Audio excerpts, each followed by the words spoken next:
የምስራች አሰብ ሲጠበቅ ሌላ ወደብ መጣ። እነ ጌታቸው ረዳ መቀሌን ለመቆጣጠር ወሰኑ። በኤምሬትስ የደረሰው አስደንጋጭ ጥቃት። ሰበር ዜና! ታላቅ የምስራች ለመላው የኢትዮጵያ ሕዝብ! አሰብ ሲባል ድንገት ባልተጠበቀ አቅጣጫ ሌላ ታሪካዊና እጅግ አስደሳች የወደብ በር መጣ።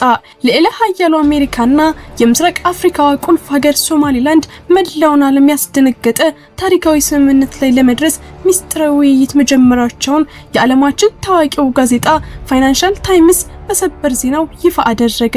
ዝርዝሩን በቀዳሚነት እናስደምጣችኋለን። በሌላ በኩል በትግራይ ምድር ላይ ሌላ አዲስ ጦርነት ሊቀሰቀስ ነው። እነ አቶ ጌታቸው ረዳና ሌተናል ጀነራል ጻድቃን ገብረተንሳይ ከባድ ወታደራዊ ኃይል ካለው ታጣቂ ቡድን ጋር በመሆን ህወሓትን ከትግራይ ለማስወገድ አዲስ ምክር ቤት በአዲስ አበባ መስርተዋል። በትግራይ ፖለቲካ ውስጥ ትልቅ የመሬት መንቀጥቀጥ የፈጠረው የዚህ ምስጢራዊ ስምምነት ዝርዝር ምን ይዟል? ሙሉ መረጃውን ይዘን ቀርበናል። ከውጭ ዜና የመካከለኛው ምስራቅ የመጨረሻው ቀይ መስመር ተጣሰ።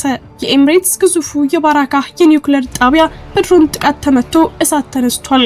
ቀጠናውን ወደ አመድነት ሊቀይር የሚችለው የኒውክሌር ጦርነት ስጋት በይፋ ተቀስቅሷል።